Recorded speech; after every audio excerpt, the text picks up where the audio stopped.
of Wednesday, where it didn't really come out too strong for them. Anyway, let's jump into this first map and see how things play out for these two teams. It is the final game of the evening, starting things off on Oregon. Let's see who can come out on top of this one. Can 1nfamy prove the haters wrong, or will Radix be the ones to upset them and show them why they are not one of the top teams, in our opinion?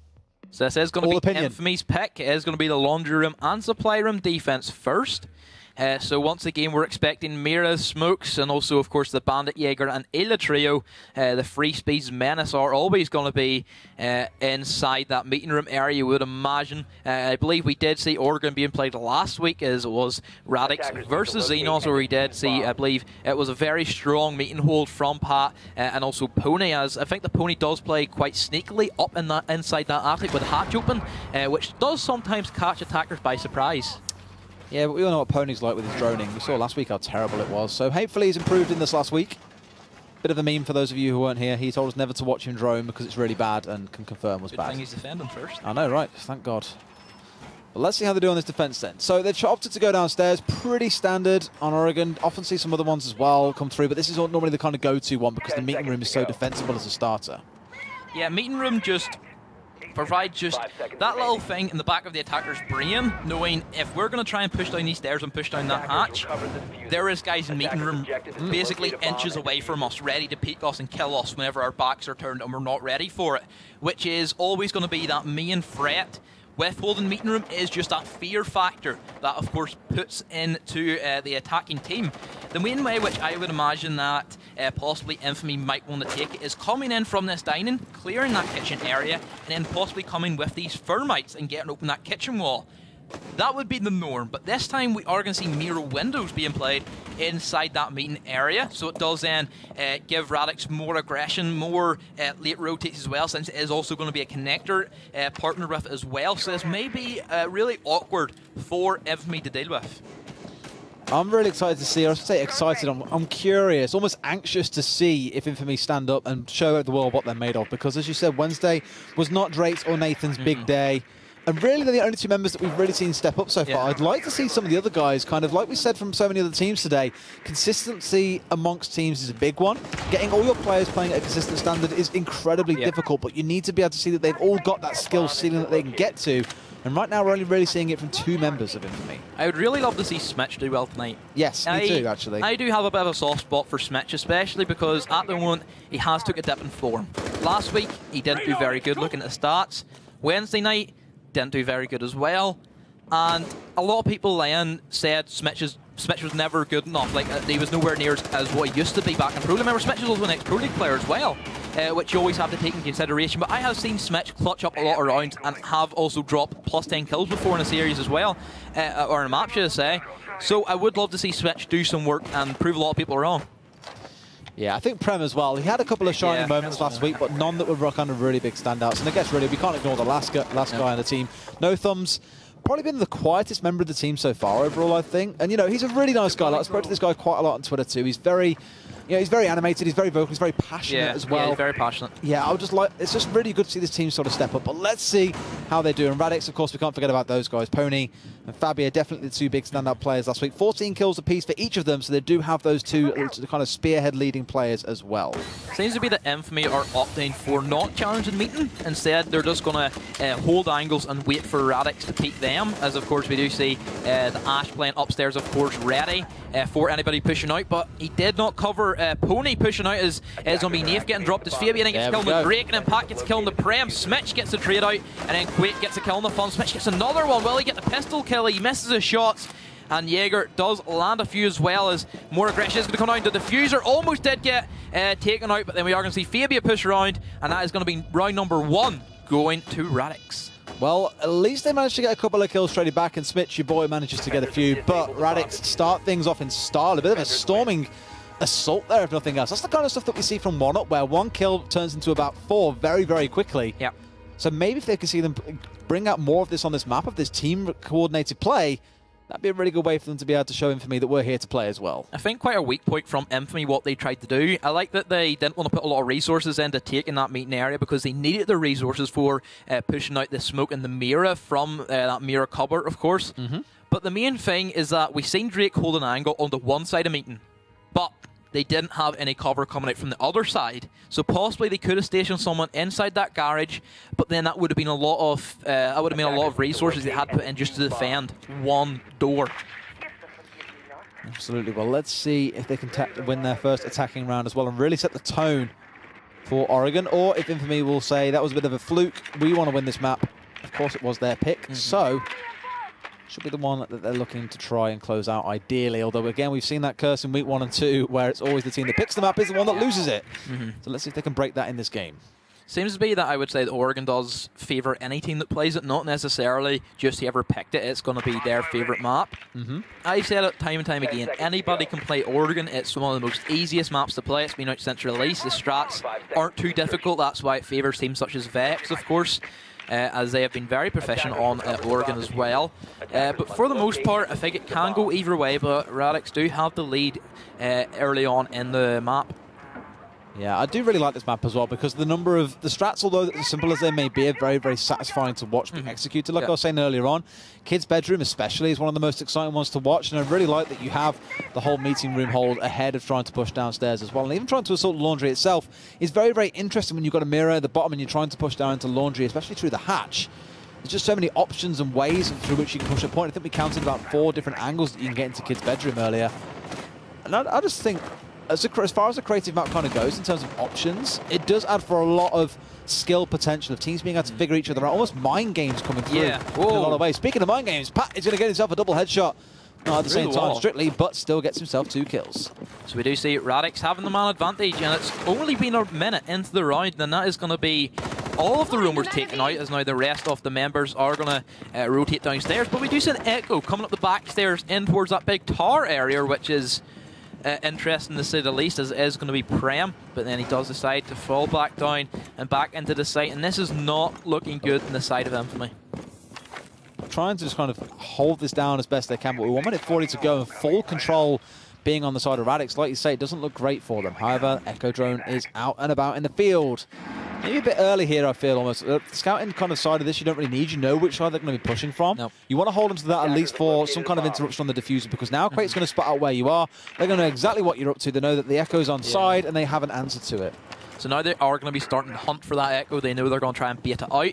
They do have the Thatcher EMP grenade, so that will be able to disable it for a short period of time. But for the most part, that Echo usually comes in pretty clutch for most teams. But with the amount of time that Radix do have on their side, this is going to be a bit of a caution for Infamy to see if they can hold this down. First, C4 is going to be flung out. It's going to be Quake getting picked up by FOMS. A great C4, I must add. Yeah, it's nicely done. Again, that mirror window, you can't really just ignore it and think, oh, maybe there isn't someone there. You have to respect that that window can cause you a lot of grief, as can the smoke, because they're just denying the diffuser here.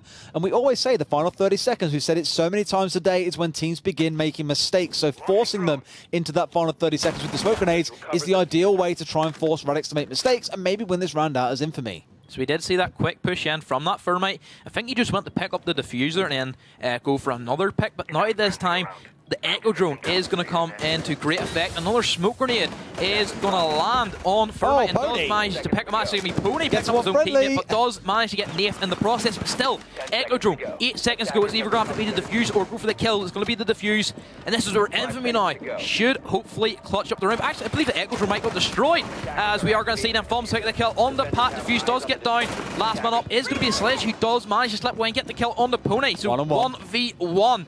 Let's see if Pony can clutch up against FOMS. He has a feeling he's going to go upstairs, but FOMS has the advantage. And we are going to see Infamy actually take that round. That's surprising. It's pretty good, because in the break, he was saying to me, no thumbs that is, saying, please be kind to me. It's hard not to be kind to when you're making plays like that, my friend. Well played to them. And finally, they find themselves even things out at 1-1. I'm surprised Radix didn't push down them stairs a lot quicker. Again, they had they cleared out all the rumors within a minute of the round. They still had a minute and a half, which is, by timing purposes, an amazing amount of time to start baiting out smoke grenades, C4s, what have you. So possibly just Radix should know, as soon as they clear out that rumors, nobody else is going to be roaming about, as you do know. As again, we've seen the drone being sent down in towards the site. They know who's there, they know who's not.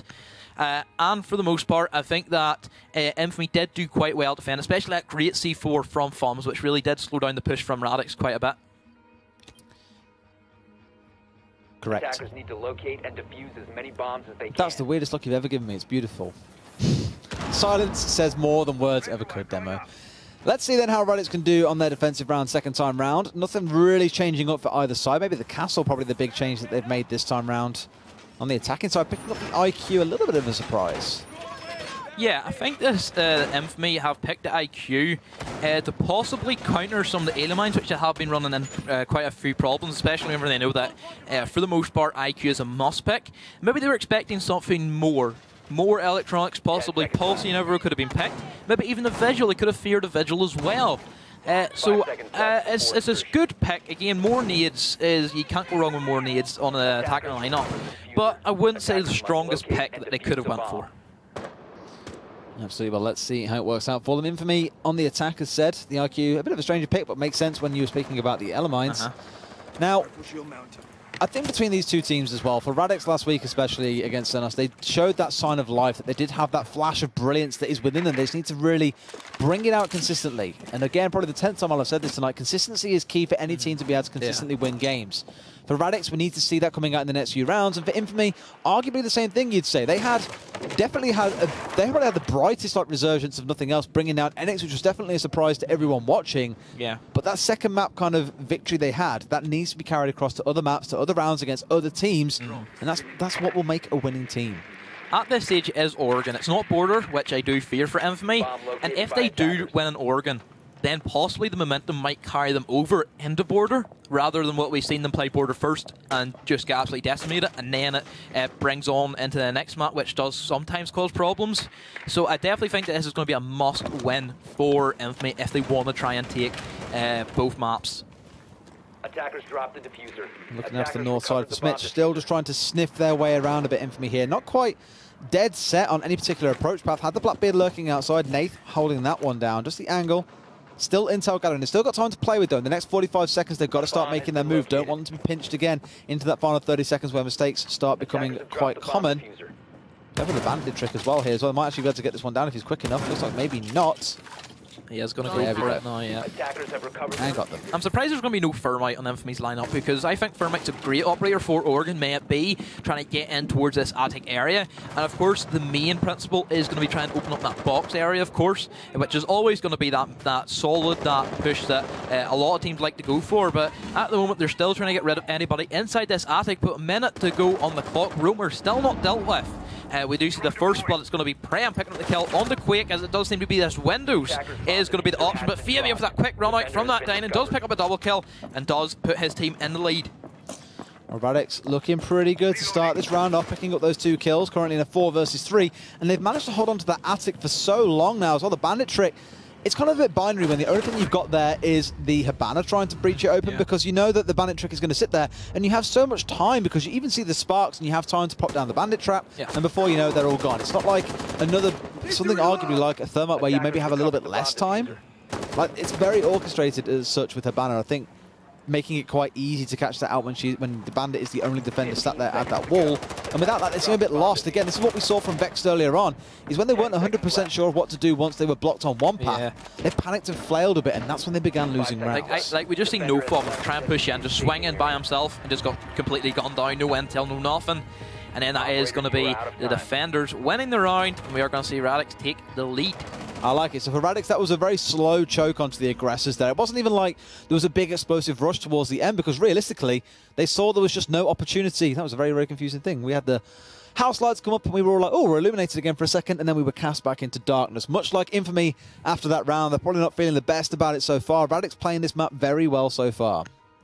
I think that 1nfamy, they should have switched out that IQ for the Thermite. Looking at it, they had a big problem with that bandit tricking inside that attic area. If they were able then to put one Thermite charge on one side of the reinforcement and then put your Hibanas on the other, then Bandit only had one choice: go for Hibana pellets or go for the Thermite wall. Either way, it's going to get opened, which then of course does give access in towards that attic area, which was a really big key thing that Radix were able to use and abuse. I guess the one thing with the Hibana pellets is that you obviously need to you can probably genuinely guess these one of two wars. You've got a 50% chance, if you're not 100% sure, of being able to destroy them before they're even triggered. Same with the thermite. So if you're quick and you're quite experienced in doing this bandit trick, you might be able to catch out both of them before they can go off, in which case it's the most frustrating thing when your hard breachers are wasting resources on one bandit trap. I actually don't think it is possible to do that, so I think a lot of teams have started to do it, due to the fact that the thermite doesn't really take that long to put the plant down, to put the exo-thermite charge on, and then blow straight in. Yeah. Equally the same with Habana. You just shoot just one Habana. You don't necessarily have to put all three. Just put at least one set on it to then just make him bandit trick straight away. And it's very, you can hear the bandit put the charges down. Yeah. Which is very notable, of course, for teams. And especially if like he puts the bandit charge down, you throw a flash grenade, you could possibly try to get some more bandit charges out of that, of course, and could make your life a lot easier as well. You can picture that just being the case of hell for a team where they fail to coordinate on that level. Because like you said, it requires that like pinpoint precision as well of getting both charges down, setting them both off at the same time for even one to be successful. It's something that came into play this Season 3 particularly. We haven't seen it done a lot, but now teams are starting to catch on that the bandit trick is really powerful. And now teams have found a way to counter it very successfully. Understandably so. Well, nothing much happening in the first 50 seconds of this round. No one gone down yet. Nath picking up the vigil. Just seem a lot of these very strong, like kill-heavy aggressors or roamers for these teams will often pick up vigil again because of the fact that you can't be scouted out. Most annoying thing is when you're playing as a roamer and you get scouted out and you're then forced to move, because you know if you stay put, you're going to get grenaded, you're going to get run around the corner, someone will drop you down very nice and quick. Like, you have to move, and on vigil at least, you're not forced to. Like, you probably should, but you can still stay in position. Possibly the IQ would have been a good pick for Radix. Knowing from last week and also Wednesday night that Nath likes his vigil, he plays it a lot. IQ is the perfect pick to a vigil, and it would have made life a lot easier for Radix, but it doesn't even seem that Radix are interested in roamers. They just want to push in towards the site and try and get the plant down as quickly as possible. Absolutely. Well, Prem is still sat upstairs now. They've got the other side open though, so they almost had the bandit on the wrong side here. Getting one tag down, losing about a third of his HP. Overcomes the grenade, down to a third of his final HP here, so he's got to make the move. Needs to be careful not to get aggressed onto though. He has managed to creep all the way forward. They probably still think he's sat at the back here as well. So he may have the opportunity to get a sneaky one-tap here if he can get over the top and land a headshot. Otherwise, he's definitely still in trouble. Yeah, I think that they know he's in attic, but they're not entirely sure where. And Prem is just doing a great job wasting time, as if I believe he got the kill on the melons where he didn't mean to get the kill on the melons. But you see Pat get the kill on the Smith, who was that rumor from behind. Fabia gets a kill on the Nath, and then Drake gets a double kill onto Quake and Pony. Thumb still up, full health with a shotgun on the C4 to his name. And maybe he's looking to go for a couple of aggressive plays in through this bedroom area, but you're going to see the Ash push in from that double window and push straight in towards the site, gets the kill then onto Drake, and Thumbs is left in a 2v1 situation. Still, the Habana is going to be in very low health. The Fuser has been picked up, as we are going to see Fabia in the best position to try and stop Thumbs from stopping this plant. Let's see if he can hold him out. Still got a lot of HP, and the Habana on literally one hit until he will go down. Gonna go for the creature, gonna get that shotgun to the face pretty quickly. There we go. It's gonna be the 1 versus 1. Full HP versus no HP. Can he clutch the second round if he clutches this one as well? No, he can't, as Pat sprints around the corner and brings down Thumbs. So close there as well. And again, that was literally 1 HP versus full HP. And Pat is the one who comes out on top. I'm surprised Thumbs didn't play aggressive there. We've talked about that particular bomb site is really close quarters. Shotguns are the favourite.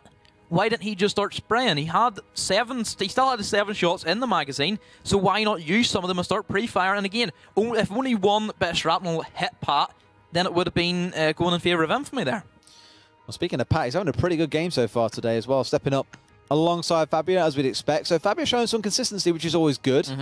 Pat was relatively quiet last week. A lot of it was down to Pony. I thought he was okay. He played well. He did his job. It wasn't terrible. I'm not saying he was bad and he was kind of bottom of the leaderboard. That's the thing. Radix didn't play bad last week. They didn't, no. It was just a very scrappy map. Although, having watched like Xenos earlier on, you kind of think, well, NX 2-0'd them. You kind of think, well, what's the division like between NX and Radix in this case? Yeah, you fear for Radix next week, don't you? Yeah. But then I think you fear for most teams playing against NX. Infamy were played very well to take that one map away from them. That may be the only map they do get away from them all Prem, because, again, for NX, they've played on Chalet a couple of times now and they've lost it out. So probably they're thinking, well, we should just stop playing that now. We know it's not one of our strong maps. Let's just ban it away and play everything else instead. Yeah. So Radix are going to go for the same meeting hold with these mirror windows. Infamy went for a different approach last time. They decided not to push the roamers. Instead, they just want to hold an angle and then see where that got them. It didn't get them very far, as I believe Drake was holding the wrong side of the door angle, as then Pony was able to peek out from the side he wasn't holding, where like we did talk about possibly someone inside that garage, but then it would have took a lot of resources for Infamy trying to push down the stairs. Same operator lineup with the Ying being brought once again, which did work to some capability, but I think that Infamy need to push down the stairs a lot quicker, as I believe it was only about a minute on the clock before they started pushing down the stairs, which was plenty of time for them the C4s and smoke grenades to get tossed out, and in the end, in the meeting roamers did play a big factor in Radix's win. Here goes Drake on his Ash to try and storm his way through and get the drone down. Already managed to breach his way through, at least indoors, which is always a pretty good start. Now the question is, of course, how do they get towards this bomb without getting picked off by the roamers on the other side? Meeting room seems to be the key hold they're going for. Of course, attacking downstairs does mean that the meeting room is a good place to start. Drake is going to get some intel once again before pushing forwards. He does have that Ash that can open up this mirror window. Just needs to be careful not to get sprayed on the way through. This time Infamy have learned from their mistakes. They want to push these roamers, but once again, more bandit tricks are going to come out from Pony, who has been very good at doing the bandit tricks in this round and also the previous defense, of course. And it is going to be difficult for Infamy to get rid of them, especially with no nades on Radix's side, which would have been the main way for Infamy to go up towards that little attic window and then start chucking the nades in there, of course. But they can do that Habana and Thermite push that we were talking about, where you put it on both sides of the wall. Yeah, it kind of feels with how much time they've been invested into this attic, though, that as we saw earlier on tonight, like, why not just try and focus a little bit more instead on going for the downstairs and then shooting up? Yes, you have that slight disadvantage, but it's still probably better than waiting the minute to the minute and a half that you've been spending so far trying to clear out attic. So we do see that rotate from that mirror window inside that meeting hall, looking in towards that kitchen where Pony did go for that room, but quick thinking from Naif does get the kill then on him, gets the trade out, and that is then going to be one of the roamers dead. We still do have Jaeger playing in behind them sandbags area, so he's still going to be a threat, but instead does decide to drop down. Possibly might be looking to play a more aggressive role here in these backstairs, just holding down the flank. 50 seconds on the clock, and this is where Infamy need to start pushing down the stairs, which they are not doing at this stage, which does is a bit of a worry at this time. Device is going down. Still trying to see if they can push downstairs. Infamy down 3-1 with 30 seconds to play with here. They could be going to match point for Radix. And again, you know, a couple of the guys from Infamy were kind of saying, come on, man, everyone's writing us off super early. You kind of guess why, because Radix, although they played quite well against Xenos, you'd argue on the fact they lost to Xenos and Xenos lost to Enix, you would say maybe Radix are third place at this point, and it's these two teams fighting over it. If Infamy lose to Radix, Infamy also took a map off the best team, arguably. Yeah. But no thumbs going down to the smoke. We've seen this every single time, the smokes. But I'm very curious to see if Radix beat out Infamy here quite consistently, does that then place Infamy in third, fourth place? I would say so. I think this is a must-win for Infamy if they want to be a contender for LAN. Else not. Possibly it may be then. I think Xenos can go and beat Infamy the way they're playing at the moment, because you look at the way that Xenos then managed to beat Radix, and Radix at the moment has the upper hand against Infamy. Then that logic, you're looking at Infamy then being the weakest side in that group, but it's still only week 2. There's still plenty of time. A lot of mishaps can happen within that third and fourth week, like we were talking about, which is going to be then big decisive factors, and also especially then the rematches is going to be really interesting to see how the teams have prepared for one another once again. It's like having a 3-course meal. The first and second weeks, at the start, you get a general feel for what the quality of it's going to be like. You get into week 3 and 4, it's your main course where you really start to enjoy and get into the meat and potatoes of it. And then to round things out, you have week 5 and 6. That's a beautiful dessert that everyone looks forward to because you know it's going to be an enjoyable experience. And that is how you would explain the ESL Premiership here for Rainbow Six as a Sunday dinner. Yeah, especially then that week 5 and 6, that is whenever we're going to see that true potential of the teams, where we might start to see some of the strats they start bringing for LAN. As again, some of the strats that we're seeing at the moment, nobody's seen most of these strats from each other, of course. So whenever it does then end up being that 5th and 6th week, a lot of teams will start to know each other's strats, which then plays down into being able to counter your different teams that you're playing against every week. And then we might see some new strats, and possibly the strats will be then, some teams will be taking the LAN with them as well. Cheers, Pony. He knows we're watching. Silence is golden, but duct tape is silver. Very good. You should take a hint from that demo. So we are going to see some more droning being put in. Again, just pre-placing drones. Again, Pony put his drone in a good position at that front door, which then shows anybody wanting to rotate in towards that meeting area, as well as going upstairs towards the armory. But Of course, he cannot see the Vigil, who is going to be playing on these aggressive stairs, which is a place you never play because once you get droned out, you're quite in the open, especially if a team's pushing in, like the way we do see Fabia playing. And then also, of course, Classroom you're going to be vulnerable from as well. But for the most part, he is going to get met by Drake playing that Ayla, who can do some business, one of the best players for the entirety of Year 1, of course, past Pro League player. And he is, I would definitely say, reminiscent of what Madman can do. I'd definitely say a bit of an older Madman, or possibly call Madman a younger Drake. As we do see Drake? Hello? a great kill going on to Fabia, and that's exactly what Drake can do in these situations. That was really weird how Fabia looked at him and then looked away again and then got sprayed and was, oh, I should probably try and kill him now, and then realised I was probably a bit too late for that. Bit of a weird one for Fabia, not really something we see of him. He's usually quite consistent, but Drake finally starting to come online, brings down last week's 2 top killers. It's going to be time for Infamy to at least try and bring this back. Do we see the miracle reverse sweep that we're used to seeing, or... That's unfortunate. Yeah. But he'll come through for the reconnect at some point, no doubt. He already died, so it's not the end of the world in this case. So Drake is going to keep on trying to go on his killing spree. So far has all 3 kills in this round. Going to pop outside and go for the run out if he can. Won't see anyone though, and will get the diffuser dropped down by Nath. So the 2 top killers from last week on the other side on Infamy are now starting to step up and return to their former form. So last man standing is going to be the Habana. Can she pull off a miracle? I highly doubt it, as she is going to be sandwiched between these 2 roamers. If one person does die, then the other one will be there to get the trade out, as more pre-fire shots are going to go coming in through that soft wall, of course. And at this stage, I think it's safe to say that Infamy will be getting a round back on the board. There we go. Dropping down Pat. So Nate's looking pretty good. Vigil again, it seems to be that these high-pressure roamers do really like him right now. In fact, opting for him in some cases where you'd often get different kinds of roamers. So Legion we've seen a couple of times as well to accompany the Ella for the double trap setup, but here, nope, Vigil. It's still interesting operator to say the least. We still don't know enough about him. We've seen him work really well on Bank, especially the way Madman was playing him with. Not really going for kills, but more wasting time, which I think is what Vigil excels at, is you're always going to have to try and drone him out, especially in a map like Oregon, where you could go crazy and just open up just a ton of impact needs. Of course, may not be going in for Attic into Big Tower, and impact need in for Kitchen. You can really have a lot of fun with how you play Vigil. Absolutely. It's very good to obviously confuse teams, because especially those that rely so much on the drone intelligence to lead their aggressors in. If you don't spot out the Vigil, but you know he's lurking, then it makes it very, very difficult for you to go, yes, it's safe to push in here. He could be standing right in front of your drone. He could be sat in a corner somewhere. You just don't know.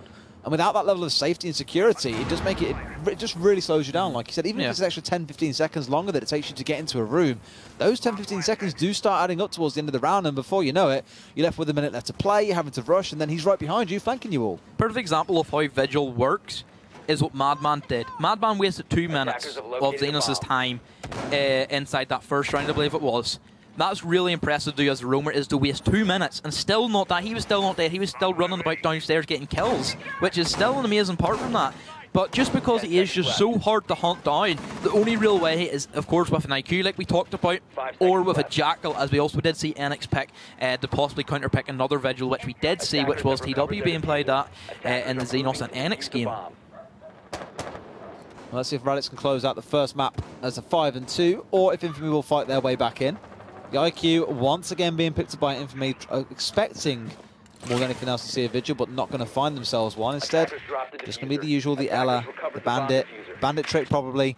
Getting on the nerves a bit now, and fair play to Pony. He has been pretty on point with that so far. Yeah, he's definitely been practicing, I would imagine, but again, Bandit trick, I honestly do think Bandit tricking takes a little bit of skill. I'm not the best Bandit tricker. I find it hard. I don't really know how people can hear it too well. I always get the wrong wall. Yeah, that's what I always do as well. But for the most part, Pony does a really good job. But you see Fabia getting the kill in onto Habana. That's a really big kill. That's going to be the destructibility factor for them reinforcements down off the board for Infamy. And again, Infamy not bringing a Thermite. We did see it previously, they brought a Thermite, but not this time, so it is going to make things awkward. I'm not really sure why you opt for 2 soft breach when you know that this map is so reliant on getting that attic open, because it gives you so much control upstairs. But opting for the Sledge and the Ash, probably a bit heavy. You could have just given Drake the Ash and less Mitch to try and play something else, like the Thermite as we spoke about before. That would have worked out much better for them. Especially whenever last time they tried to attack this, they didn't have that destructibility power, so they couldn't exactly push in the attic very well, or also push in towards that box very well, because Pony has been playing exceptionally well on that Bandit, doing what he does best and just being a nuisance, of course. So possibly switching out maybe switching out the IQ like for the Thermite like we have talked about, because the only real reason why I would bring IQ is that you know the enemy team has a Vigil. At this stage, we haven't seen a Vigil being brought out from Infamy, or not from Infamy, from Radix. And we also don't really see Pulse do that much work as well. Phoebe gets a double kill to his name. It's going to be on the Prem and also Smitch. So it's going to be a 4v2 advantage, but IQ is definitely a questionable pick. It's looking pretty solid for Radix so far, and again, I just wish they'd taken more hard breach here, because I think it's starting to punish them a little bit more. Yes, Drake will trade back a couple of kills, as he's known to do, but in a 3 versus 1 situation, he's got to do it all for his team here. Almost getting himself sprayed down. He will get sprayed down as Quake picks up the final kill of this first map, and Radix show up in style. Very impressive plays from Radix. Again, I said that if Radix do get off to a good start, then they look very confident going in towards Border, which I think is definitely a scary map for Infamy. Very much so. Border, as you said, definitely in their favour. So in this case, it's, yeah, without the glasses this time. It's all good. They'll come back later on. But I think between the two, Radix definitely kind of showing why some people are right in the assumption that Infamy maybe aren't as strong as they believe themselves to be. Yeah. That was really well played by Radix, to be fair, though. And last week they looked pretty promising against Xenos. Yes, they dropped it 2 maps in the end, but they did show signs of life, and today it's finally starting to pay off. Last week, I think it could have went either way. It could have went to the side of Xenos. It could have gone 1-1 very easily. Yeah, I definitely think that Radix, they let Xenos maybe walk over them a bit too much. I think that they gave Xenos the free range movement, of course. Especially Kinder's being able to do what he did last week, which is quite a problem. I mean, Kinder's was beautiful, but it was a slow day for him today. Definitely wasn't his day. He didn't wake up on the wrong side of the bed. Whatever it might have been, whatever the reason, that does happen. Good thing to see, though, for Radix at least, is that Fabio is still playing to the capability he has previously in Pony, despite not maybe being as strong on the kill side of things as he was last week. His Bandit play this game won them the game, his utility's been very good. I think 2 or 3 rounds are pretty much exclusively to him, because he denied so many entry points for the Infamy side, and they didn't really have a response to him. That was a great clutch by Thumbs. I think that, like you were talking about, Thumbs is very passionate about his team. He's very passionate about the game. Another ex-Pro League player, of course, I believe it was with Infused in Season 2 and also Rift in Season 3. Great run out from Fabio, who definitely seems to be the star player from this map so far. Will he bring it on in towards that next map? We will have to find out. Absolutely, and I agree with you about Jake No Thumbs as well. He has looked pretty good. He's very, very passionate about it, as he loves speaking to me. Even adopted the weird little picture I got of me and him photoshopped. He's been enjoying that as his cover on Twitter for a while. But that passion is what I think the scene needs as well. Is you do need players who are super serious about it and want to be able to win this as well. Because, you know, just over 10 grand is nothing to kind of shy away from. It's a good prize to have in Prem. Definitely. I think especially looking at Xbox, who have been without a competitive league for quite some time. Major League, it was okay, but it just wasn't the same as Pro League. But I'm definitely enjoying the Premiership so far, especially coming from an Xbox background. It has been a great boost for the community. Absolutely, and a buzz it absolutely has been. And well, with 1 map left to go, there's still more buzz to come before, of course, we take a break until next week. How do you think this episode's going to go then? Because Border, you're saying you're very, very worried for Infamy on that. Yeah, I think that Infamy are either going to have to do something drastically different, or they're going to get walked over.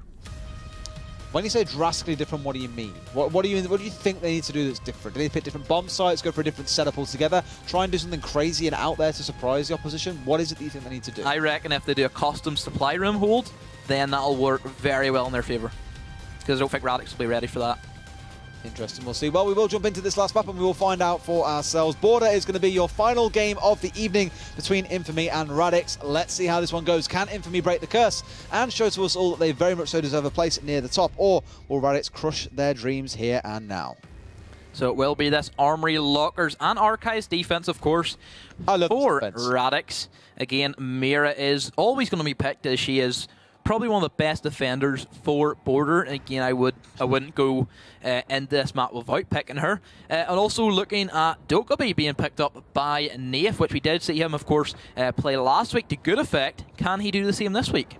I like it because I think, especially on this point, like, well, not especially on this point, but on most of the points in this map, there are only certain places you can hold down.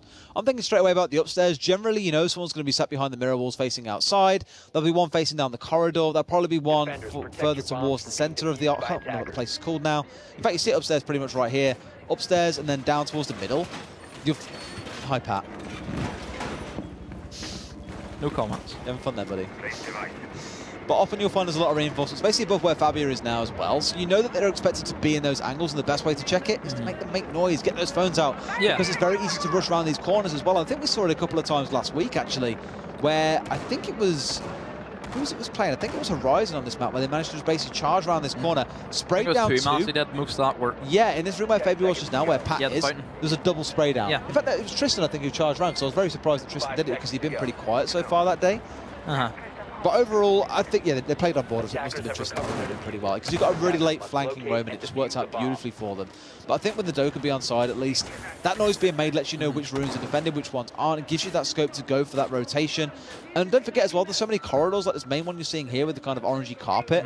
That gives you so much kind of access to all of these rooms that you can basically listen in what's going on any side of the point that you want to, and then go for the push based on what you can hear from the Dokkaebi phones. Talking about that Dokkaebi, Border is going to be one of them maps where most of the action happens whenever teams go on for the plant. Yeah. Having Dokkaebi whenever you're wanting to charge that office and clear out that fountain area, or also equally if you're going for the box push, ring the phones and then being able to charge in towards that little office room as well. Dokkaebi could be a really big factor, and then it's gonna catch Radix by surprise, I would reckon, because they might be expecting Dokkaebi, as Nave did play it a lot last week. But for the most part, Dokkaebi is going to be a big factor. Not too extreme, like she's not an overpowered character to say the least, but she's a very niche pick and can catch teams by surprise. Yeah, I'm kind of surprised as well by the amount of hard breaching being there under the one. Now, if Jake or No Thumbs plays this very, very safe, then yes, it can work out. But if he gets picked off early, they shut off so many options to themselves, and that's what I'm slightly worried about.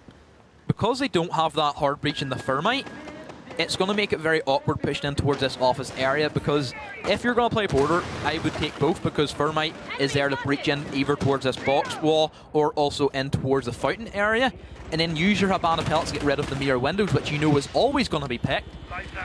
So I would definitely say, we are going to hear the phones actually go off, so that is going to alert that somebody is going to be playing in behind that mirror window, and that's going to be from below the fountain. Might get a double nade kill here, as he's going to get one on the Pat. It's going to be the Ayla out of commission, as I believe that's going to be the Castle does scurry away with his life. There's very little damage to Pony, though, and considering we were so worried about Infamy, they're definitely showing up. Smitch, he was the guy you coined this week and said you wanted to see more from him, stepping up in this first round on Border. Infamy in a 5 versus 2 situation, make that into a 4 versus 2, but still looking pretty strong for them. Looking at the way that Fabio just walked around the corner and got a kill, that shouldn't have happened. They have the man advantage. They then should have had somebody on that east stairs flank ready for somebody trying to play this aggressive quarter, especially whenever you look at Enix, who did it a lot last week to them, and then also looking at the other maps that are also being played. Tristan did a lot of late rotates from that quarter in towards that fountain area. Unfortunately, we did see a drop from Prem, so it does equal up into a 3v2, but that does not matter, as Drake gets the kill on the Fabia, makes it a 3v1, last man up is going to be Melons, and he is going to be a tricky situation.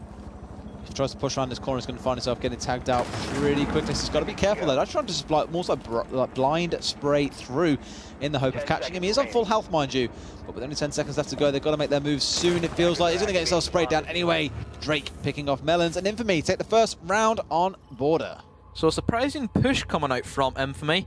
I believe last week we seen them do a lot more of the box push rather than the office.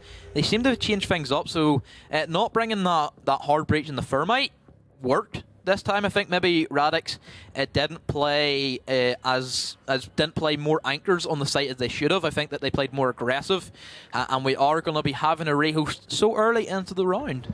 Yep, either way though, Infamy take the first round. And you were worried about that to begin with, which I think is probably a good sign, if nothing else, that they do have the capabilities to take what was quite a dominating round as well. They took into a 5 versus 2. Really, really good start to the map for them, because you were so worried about it, and I'll be keen to see how the next few rounds go, especially when they're on the defense themselves. Yeah, I think the next round with the defenses is going to be a real big indicator how much preparation and changes Infamy has actually put in from Monday night and also Wednesday night. I will be able to see myself if Infamy have made changes, or is it going to be the same old that is easily counterable, and maybe just tonight that the gun skill's a lot better than what it was earlier this week, which is always going to be another factor. Absolutely, and it's really worth noting as well, with two rounds of games during the week on a Wednesday and on a Monday, it gives teams so much time kind of to prepare for those 2-3 days of competition. Probably the day in between is your rest day, and after that it's practice, practice, practice. That much competition can only be a good thing for improving the players as well, and improving the scene overall. Because you come to a stage like this and you haven't improved week on week, players can be saying, other teams will start looking at you and going, well, those guys aren't really taking this seriously. If we can practice to beat them on that map, which they aren't prepared for, we win. End of story. I would like to see some different bomb sites from Border, rather than just seeing the same old armory lockers, and of course ventilation room and workshop. Possibly customs would be interesting to see, to say the least. We see that a lot on PC. I believe it might have been Evil Genius who started the trend, as they are usually the trendsetters for a lot of strats. And looking at a supply room of customs hold, it is definitely untouched in the Xbox scene, especially if you play it right with mirror windows and that upstairs control. Absolutely. I think kind of how this is playing out so far. I mean, we can kind of review how the stats have gone for the day. Same as last week, we had 2 1-1s and 2 2-0s. Sounds dead weird to say. Do you think you're going to see that again today? From what we said about Infamy already, and Radix kind of already having the advantage, Infamy having a pretty good, strong start, but we've seen that from a number of teams and then just haven't managed to continue that success beyond the first couple of rounds. It's still early on the call. It's still just only we've seen one round. I think whenever I start seeing the defenses, then we'll start to understand. Ask me the question of 4 rounds, and then we'll see what my answer is. So I've got to write myself a reminder. Switch can remind me to ask him in 4 rounds what he thinks. So after 3 more rounds, we should say. If it's even out at 2 and 2, I won't bother asking you because I know your answer will just be, ask me again in another 3 rounds. And we'll know when it's down to match point exactly what I should we're get a good expected idea to see. anyway. Pretty much so. It's worth mentioning for Infamy, they had the shortest game last week as well. 12 rounds was their game against NX. It was lightning quick, over before we knew it.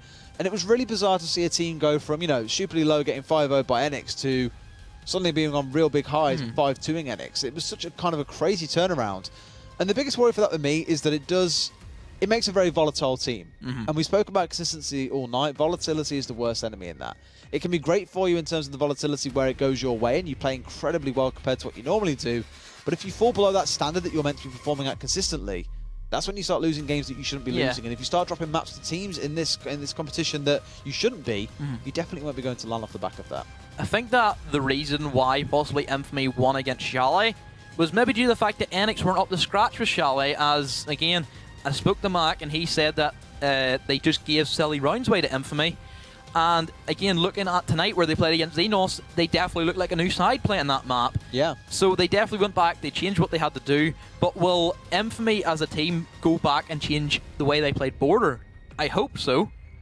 Looking okay so far. Yeah, it's looking okay. Off 1 round, you can't really determine everything, but it's looking better at the very least. I want to about Radix as well, because we've done quite a lot of talking about Infamy. A lot of the focus has been around those guys. You know, are they a top team? Are they not a top team? Have they improved over last week? Have they? You know, all this and that kind of stuff. We spoke a little bit about Radix, and Pony, again, we've already said once, has been the big step-up player for me. He played really well in the last map with the bandit tricks. Didn't really see too much out of him that last week when they played against Xenos on that map. I think that possibly they might have went back and changed more stuff up with their org, and we've seen them play org and they got beat. This time, their strats looked fresh. They seemed more switched on. Yeah. Especially looking at their dorms defense, I thought they played very well on that, especially with that attic control, which you don't really see that much of. We've seen an interpretation from Infamy where we've seen Prem playing in there, but I believe it was Infamy they decided to open up half of the attic in towards that master bedroom area, of course. So looking at the way that Radix played against Infamy, I thought it was a very strong performance. I think that Infamy maybe were kind of putting a bit too much pressure and saying, God, you must be really fearful of Border because they got completely clean swept by NX. But maybe another thing else, it's just the fact that NX really, really like that map. That's their go-to. It's what they feel very most comfortable on. And Radix as well, they played Oregon and Border, so basically an exact mirror match for them. They've been playing these 2 maps throughout the whole of the Prem at this rate, I can guarantee you. I think at least this week, if nothing else proves, for whichever team manages to win out on Border, that they are very, very comfortable with that. Because you know, Infamy last week again, playing against NX isn't really a too fair a comparison on Border. It's one of the main competitive maps that all teams seem to swear by, from things like in Prem all the way up to Pro League. It just seems to be the go-to most popular competitive map.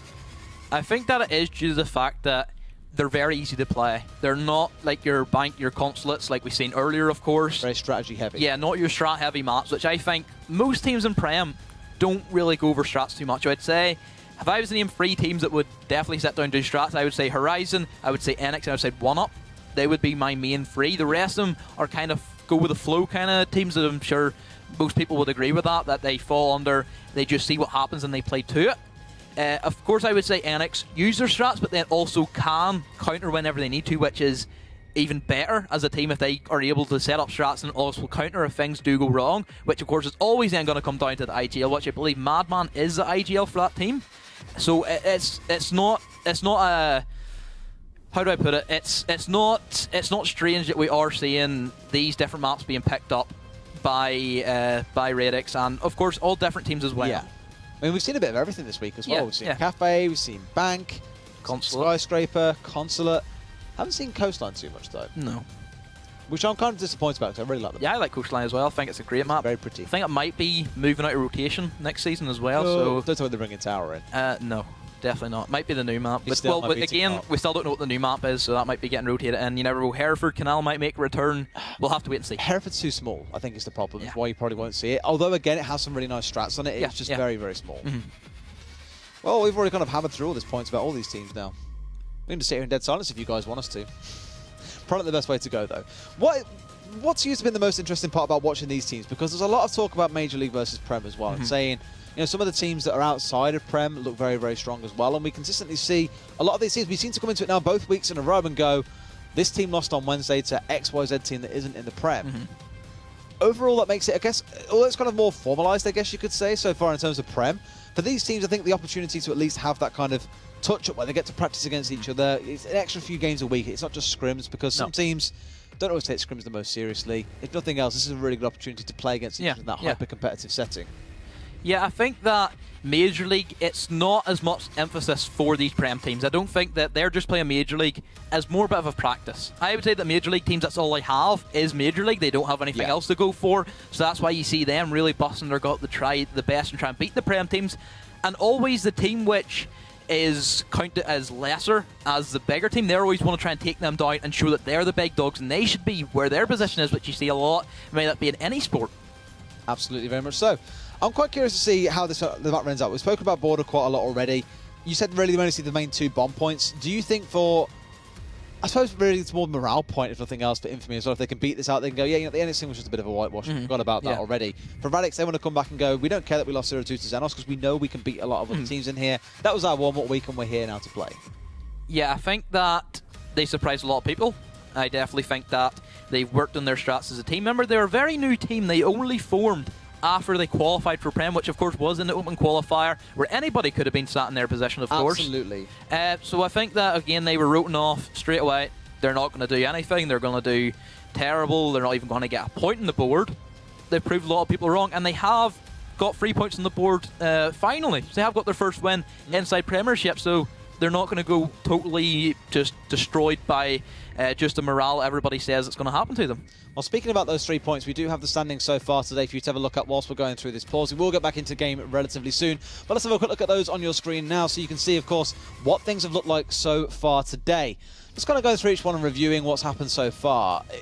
The first one of the day was definitely one of the big ones to me, where 1UP came out the gates really strong. Second game, they were 4-1 up, and then suddenly Fable do the crazy turnaround sweep. That was probably one of the crazier games we've seen, and the other one against Xenos with NX, it seems to be an NX curse where every team goes 0-5 to begin with, and then it turns around and they almost lose out. Of course, last week did lose out to Infamy. Yeah, and then also looking at what happened, we have had Vexed, who everybody thought was going to run away with the league after their performance against 1UP last week. They then managed to go and beat Horizon 5-2, which then everybody thought, oh, they're going to go ahead and win from this. They're going to get another 6 points on the board, but then Horizon, with a miraculous turnaround, managed to win on Skyscraper, and you could definitely show that this is where Vexed are weak on, is these lesser-known maps that they can't really play to the best of their ability because they don't have the strats in place to actually go ahead and be able to counter-strat different maps, such as the Barbecue Kitchen, which they had a big problem with. Absolutely. Well, game is ready to get back into. Sorry about the delay, guys. I'm aware it's late and that we all want to get through this one and see what the final outcome is going to be. And, of course, the best way to do that is to jump straight back into it itself. Infamy have the 1-round advantage so far. Radix will be looking to step this one up and take this to a 2-0. So Armory, Lockers and Archives is going to be the chosen bomb site. We do see the Vigil being picked up by Nave, like we previously did see him do last week. Of course, no Ayla on the board, which is surprising to say, as Ayla has been a must-pick this evening. So, no Ayla. I'd probably say that possibly switch the Jaeger out for the Ayla, as Drake played very big in Ayla last round, the last game in Oregon, of course, but he had, I believe, one round he got a free K from it. And just picking Ayla, pick her while she is overpowered. You know, it's no point going ahead next week and trying to play her whenever she does get that big nerf with her magazine going down from 50 bullets into 40. And, of course, the more side-to-side recoil as well is always going to be a big factor. It does feel a bit crazy when some ops have got like 16 bullets in their SMGs and she's standing there with like, hey, here's 51 bullets, yeah, will exactly. load into your face every time I see you. So pretty much a deserved nerf, I think, to some degree. Still going to be powerful, I think, and you probably won't see it like discarded. You won't see it used like every single round like we do at the minute.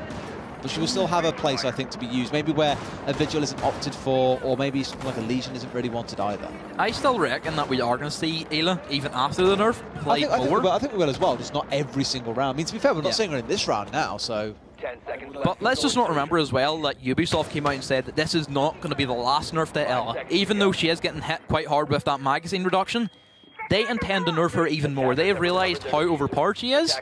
The reason why they haven't decided to do it now is because the R6 Invitational is coming up, of course, and they don't want to make any big changes to the meta to upset all these Pro League teams who are putting in all the practice at the moment, being able to counter-strap their groups, of course. And that's why they don't want to make this big thing about nerfing Ayla into existence, as they don't want to mess up the way that the Pro League, the Pro scene are set up at this stage. But definitely after Invitational, I'm sure we will see more nerfs to her. No, absolutely. You see that, I think, in quite a lot of esports as well, is that you don't want to ruin, arguably, the top level of competition you have by changing everything just a couple of weeks before it all begins.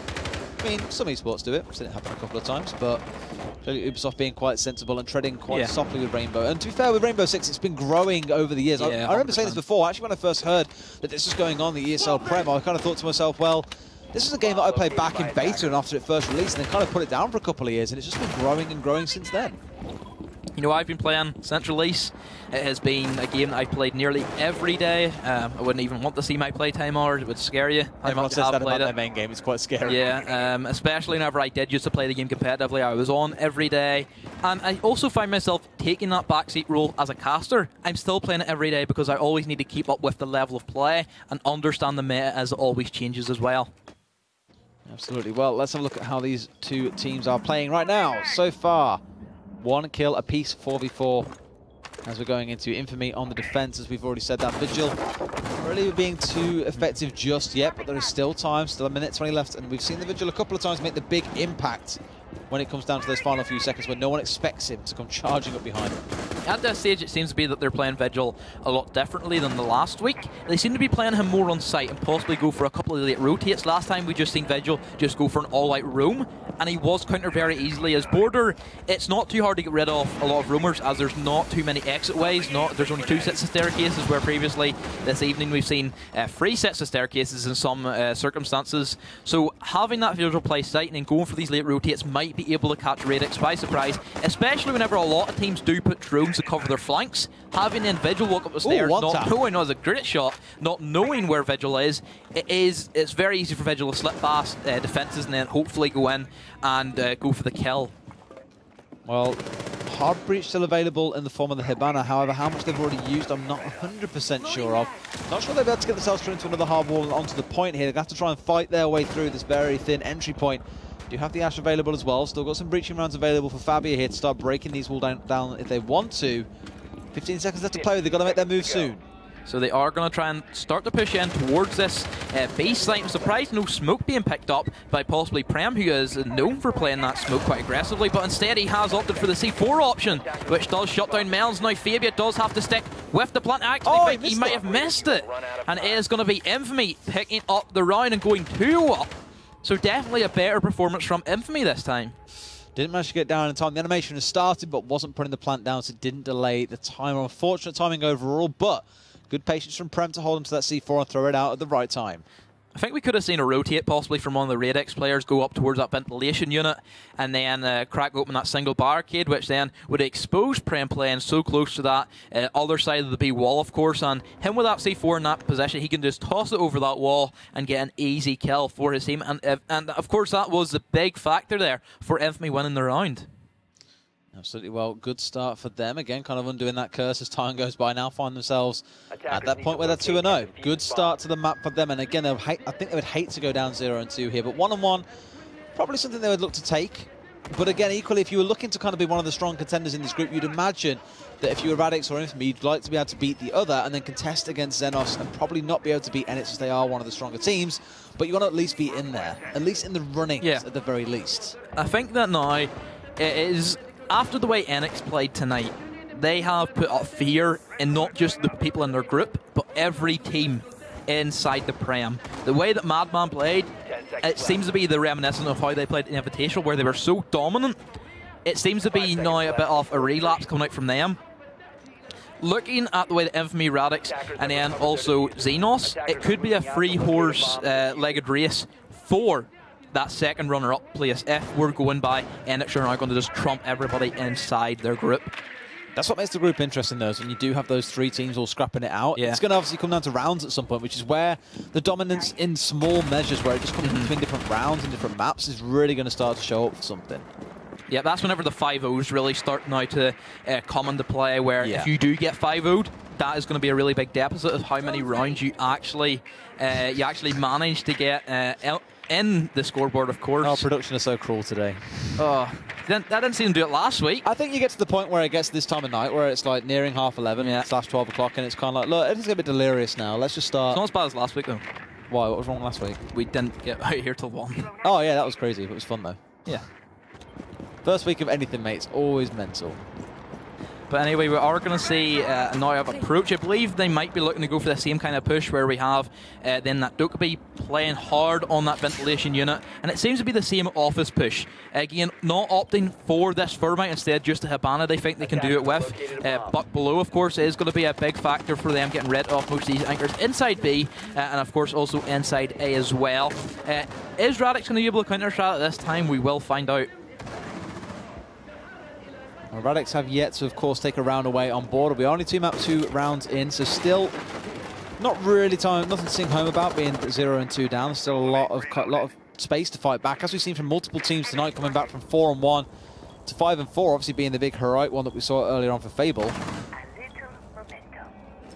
It's a slow approach coming through. 1:10 left, though, so got to start making moves soon. Again, hate to keep hammering the point, but 30 seconds is that mark where panic begins to set in and teams begin making mistakes. Nath still has hold of both of those logic bombs. So they have the capability to go for that push, and here comes the first one. This is where they start making their move.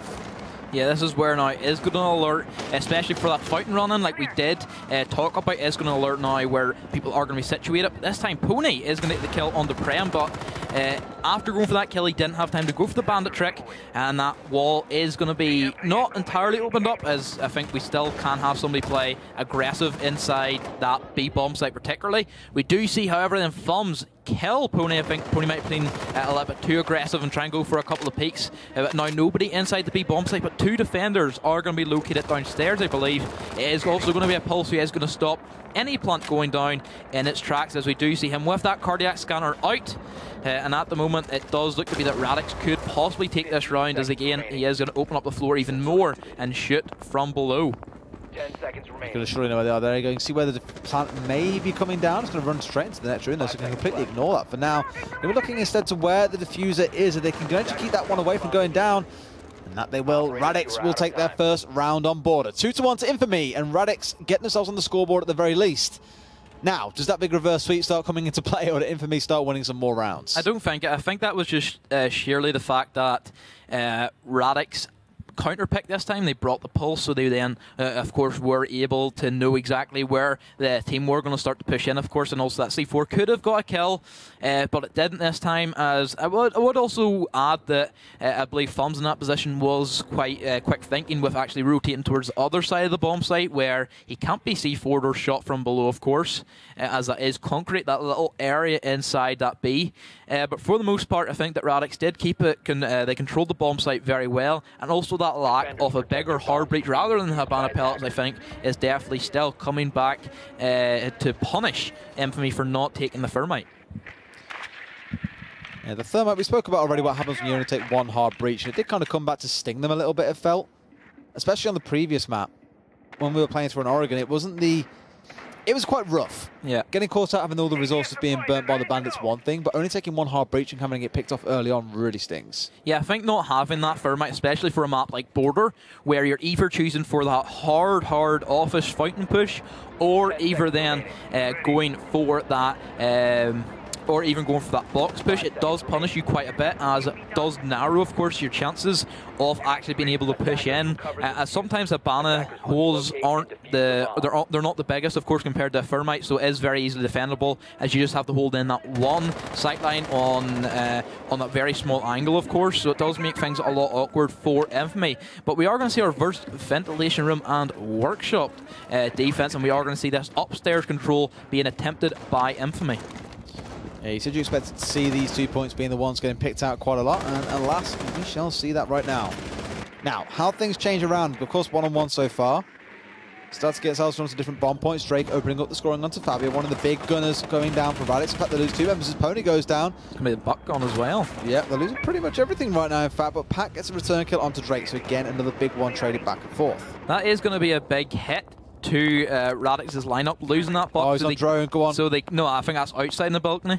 I think it is. Maybe it is, yeah. Yeah, I think it's outside the balcony. So not having in that bucket doesn't allow anybody wanting to get rid of these anchor positions, especially, like I think I talked about it last week a lot, especially I think it was Vex game. So it was just looking at the amount of anchors that were put inside that ventilation room and also the workshop. The destructibility really does come into quite a big play. As of course, in the dying seconds around you still have somebody upstairs looking through them holes in the floor, of course, and then being able to pick up anybody wanting to try and rotate in the site and stop in the plants. Well, we've seen quite a couple of times tonight where the attackers have opened up a bunch of holes in the ceiling, gone downstairs to go for the plant, and then one of the defenders just rotates upstairs and uses the holes they've opened. It's like so often when you go for the retake as a defender after they get the plant down, you're basically sieging into all the fortifications you've created, assuming, of course, that the attackers haven't completely blown the smithereens in the middle of all the process. Another good example, I think, we've seen where the attackers have also taken advantage of the defensive strats is earlier where we've seen Enix versus Xenos, where I believe it was the Kitchen Trophy. Quick picks up a nice double kill. I believe it was the Kitchen and Trophy defense for Enix where they brought the mirror windows.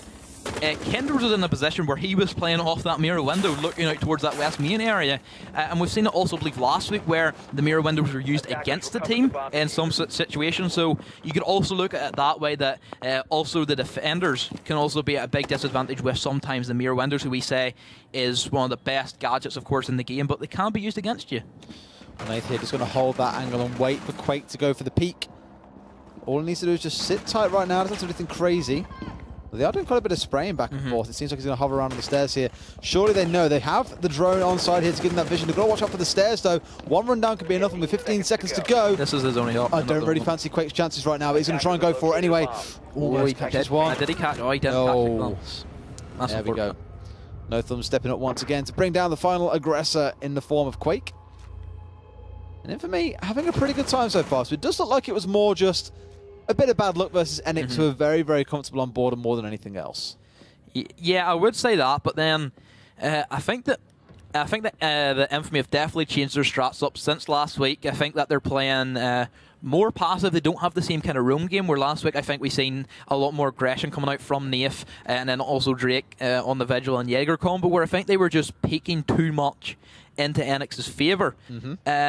But this time they're playing more passive. Their strats seem to be more structured. They seem to have more of a better setup. Of course, they also bring a Pulse, which is a really good operator for bringing a lot of intel for your team. So I think that definitely the strats look a lot more structured than what it did last week. Speaking of strats, this is something you don't see every single day. It's going to be a Fuse getting brought through for Infamy. Now, Fuse is interesting on the cases of maps like this, where there's a lot of destructibility. You can use him well, because for pretty much any point you'll be able to get some kills.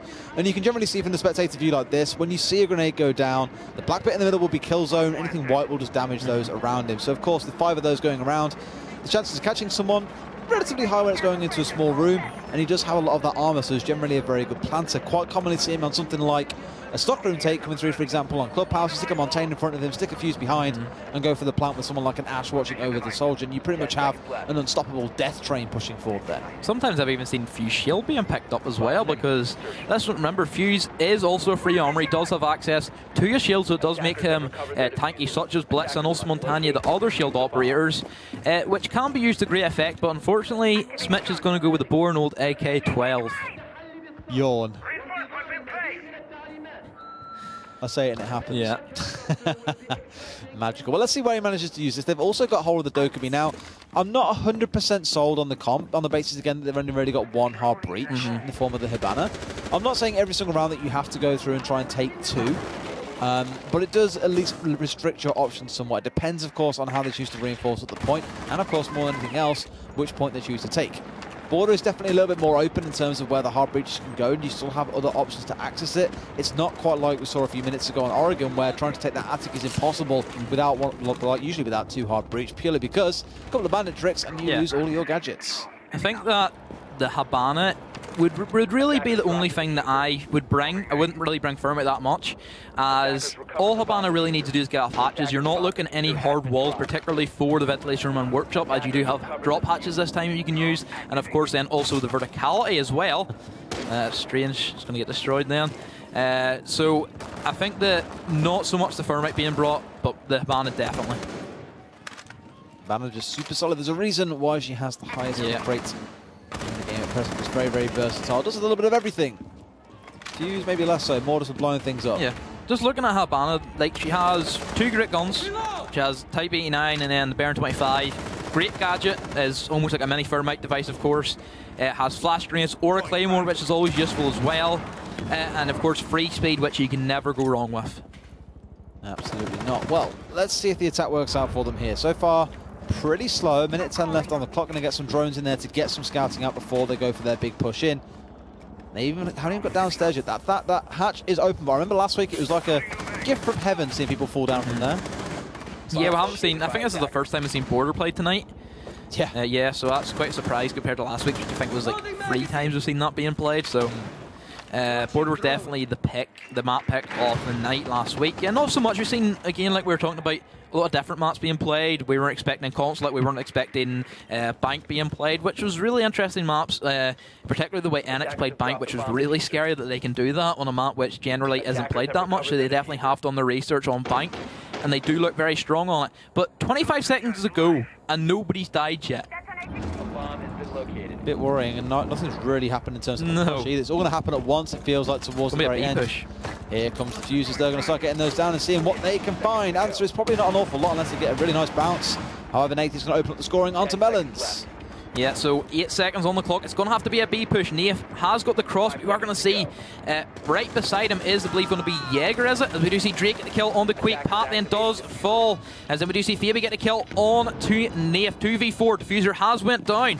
And almost looked to be that possibly Radix would have complete control, as 1nfamy didn't really could do anything, but just by simply but Fabi's going to get a double kill. I think he got 1 kill not down, but technically we'll call it as a double kill, as all hopes do lie on 1nfamy.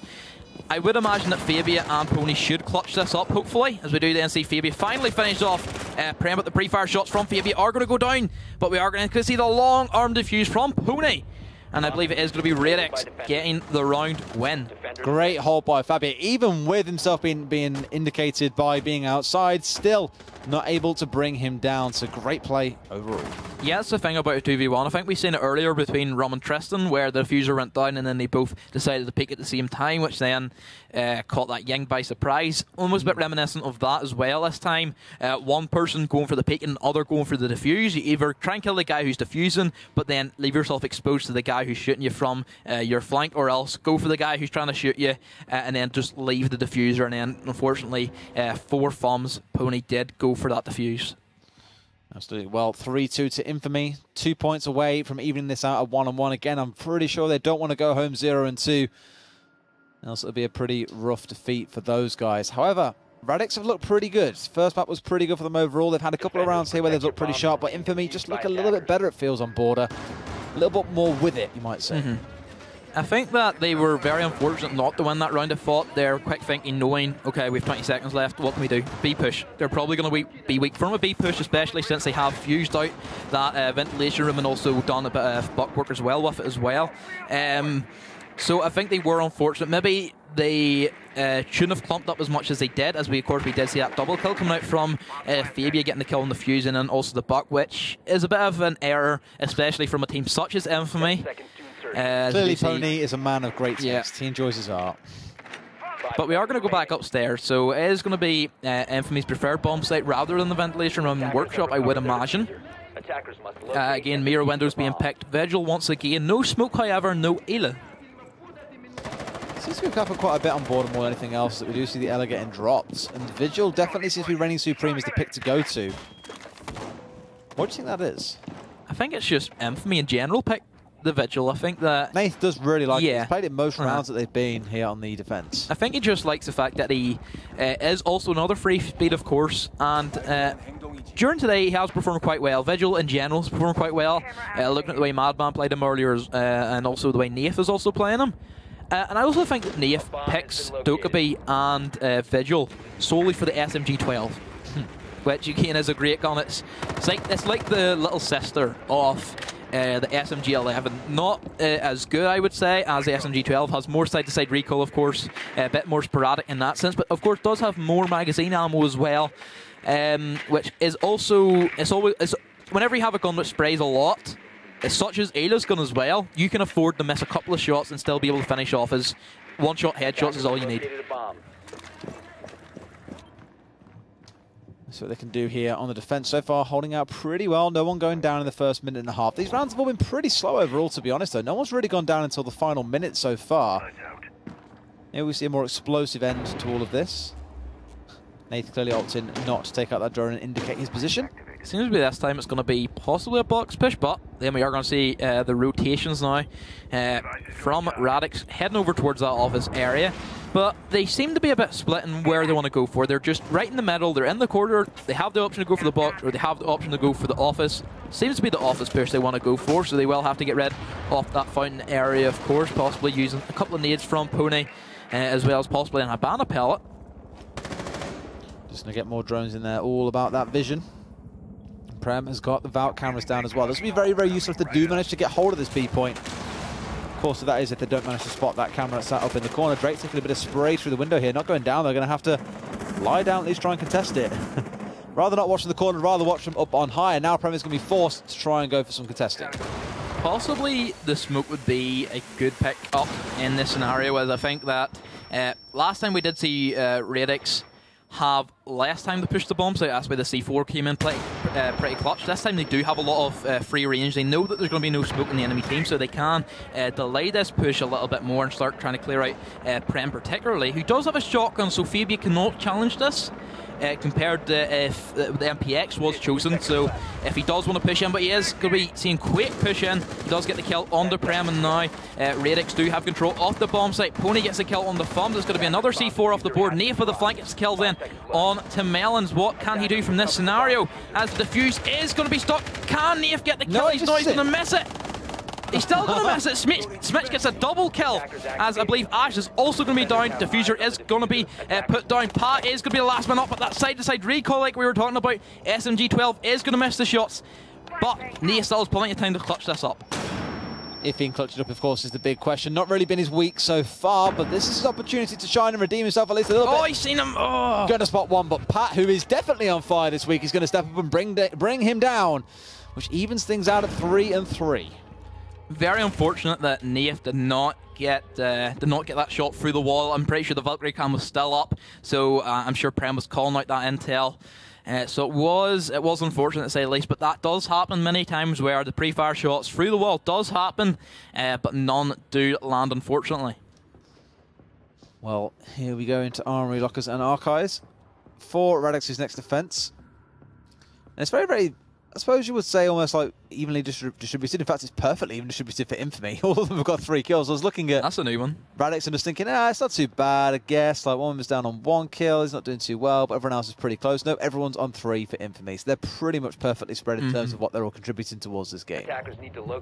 So leveling up again. This is where it can go either way, like we talked about with the skyscraper map earlier between Horizon, of course, and also Vexed, where we said that this would be the most decisive round, because whoever then takes the match point advantage, that is then going to play a lot of mind games with the opposing team.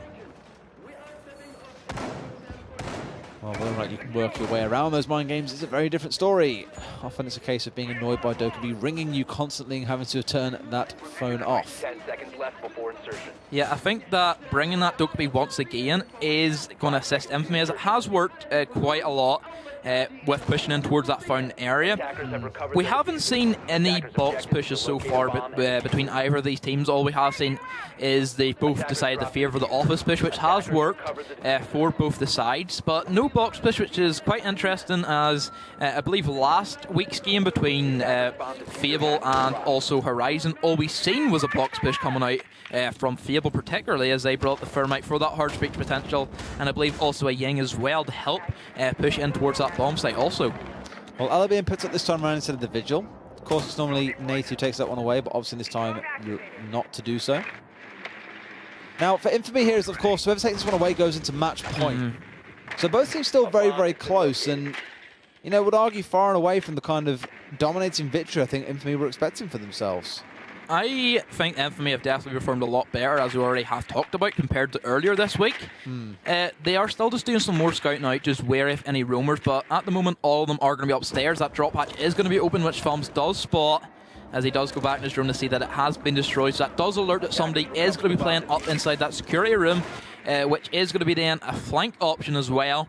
That possibly the Jaeger can go for. We do see that angle upstairs on that workbench area, on where that computer is. Again, it's a very known spot that you can jump up onto and look through down in towards that office window. Of course, rightfully it was droomed out, so they did know where it was, and still no kills on the board as of yet.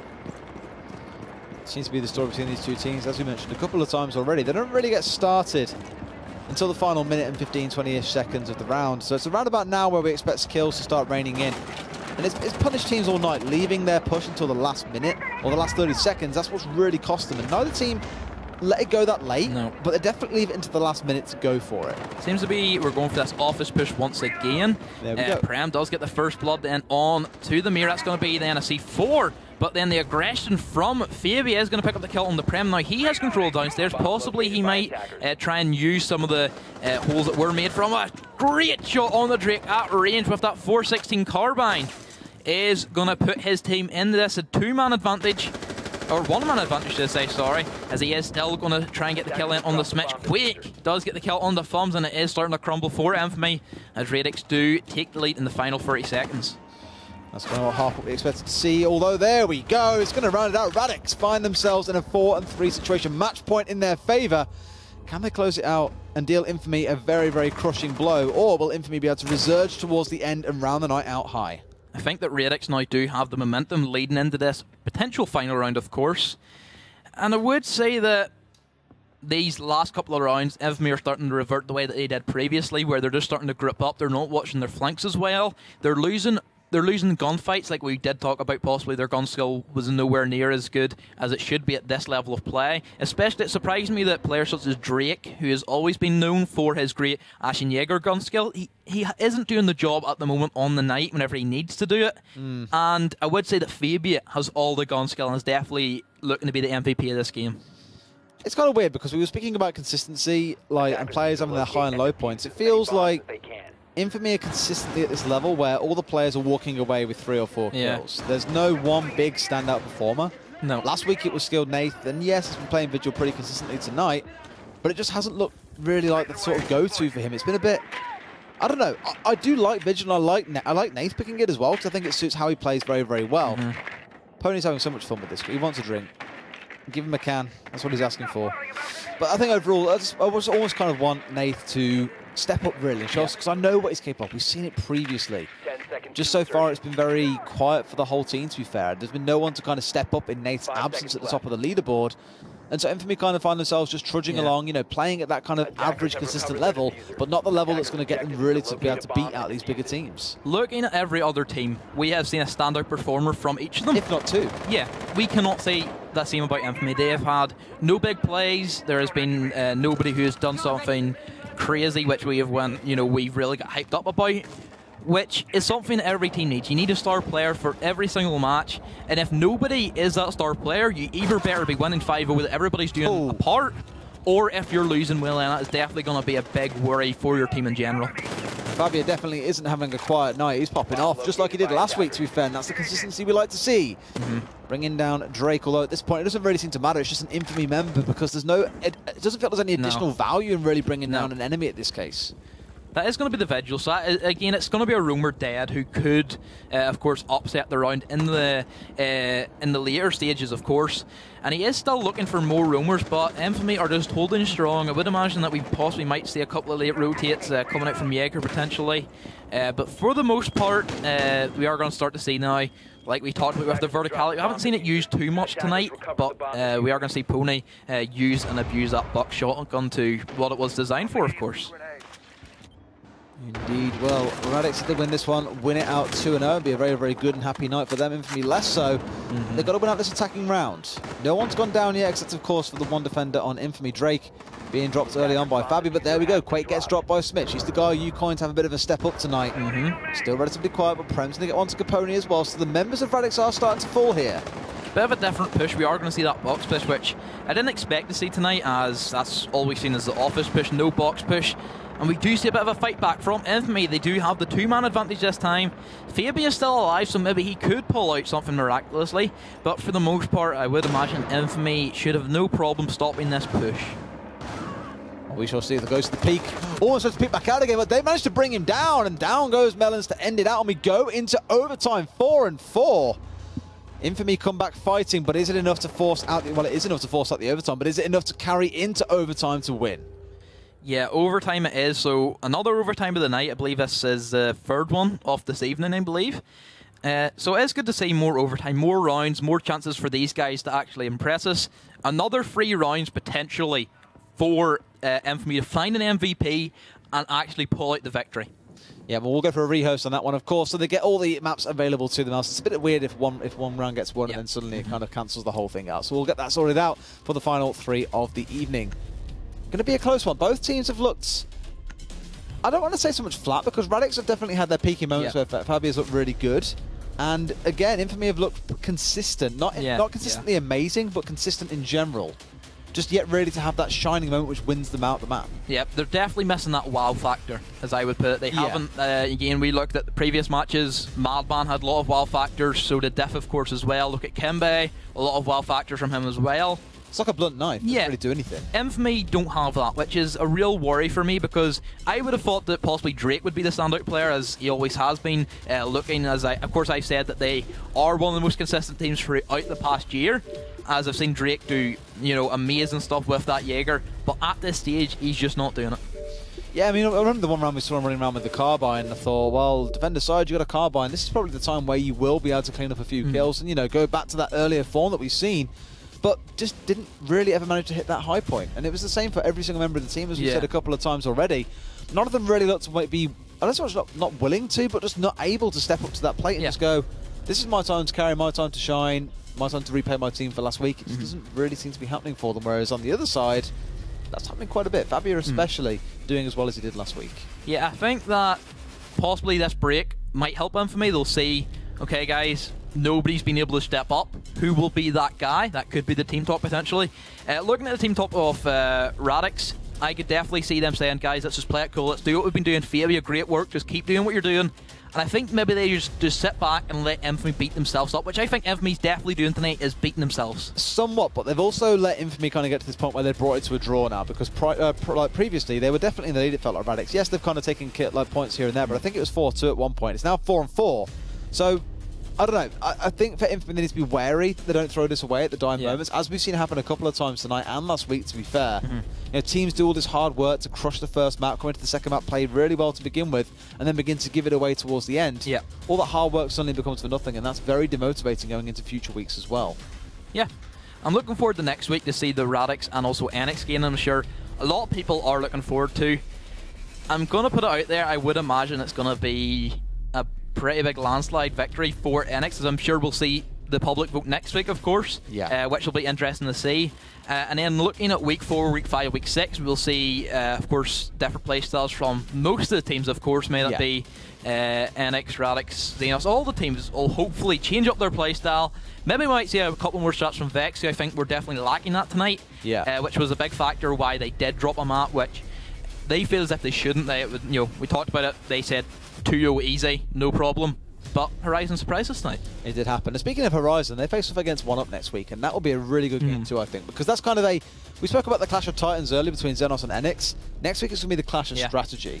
Who is the greater tactician? Who's got the greater little kind of changes, the little small advantages that can win? Because we've already seen what Horizon can do on Skyscraper. Can 1UP do the same, or have they got their own preferential map that they kind of lean towards? There's a few different factors that can play into it, and that'll be a really good match, I think, overall. I would say for strategy teams, it all comes down to the map picks, as, of course, different map picks we've seen tonight. We've seen Consulate being picked as well by 1UP, which was an interesting pick to say the least. I enjoyed it. I love Consulate. It's one of my favourite maps. Also then looking at the other group match, it's going to be Fable versus Vexed. That is going to be just teams going at it, all out aggression, gun skill, even more than Horizon versus Fable, or Horizon versus Vex, should I say, sorry. As I think Horizon did have that little twist of strats to it as well, but definitely looking forward to next week's matches. Yeah, Nasha coming up against Proxy will be a really good one, I think, as well. Yeah. Because that's kind of the case where... Action versus death. Exactly, yeah, because, Nasha was really, really quiet early on, but they definitely came alive towards the end of their series. The only real concern for me is that if Vex kind of blitz the match and get themselves so far ahead that it's very, very difficult for them to come back, then for Nasha it's going to be a case of, well, you didn't really get the chance to show what you're worth in this case, and you'll be always known, I suppose, as the team that wouldn't really be able to catch up with those that have this excellent run and gun style play. Although we've already seen from Horizon tonight that they can deal with Vex. Vex aren't this impossible team, despite as good as they may claim to be, or as others view them as, you can still beat them. I also think that, also looking towards next week, we will be having Xenos versus 1nfamy.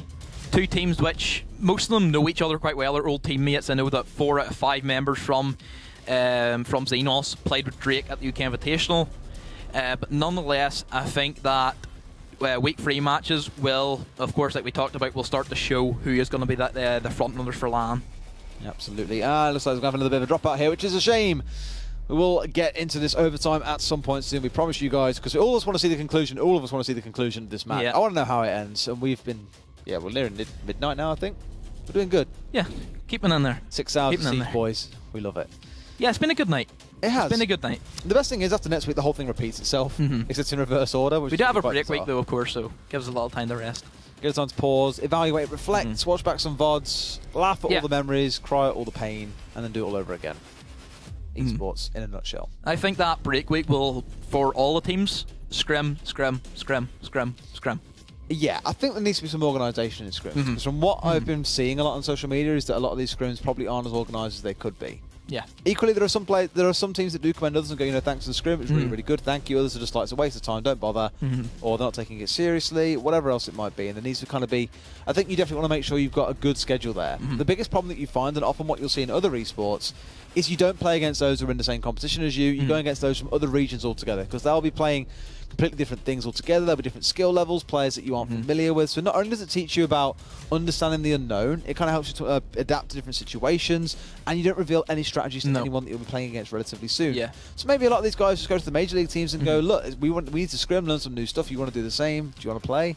Some of them might go no because you're playing against you in major league, but at least that opportunity still stands that you can find these teams to play against. There's plenty of teams out in the Xbox community. I'm sure most of you guys here are inside a team.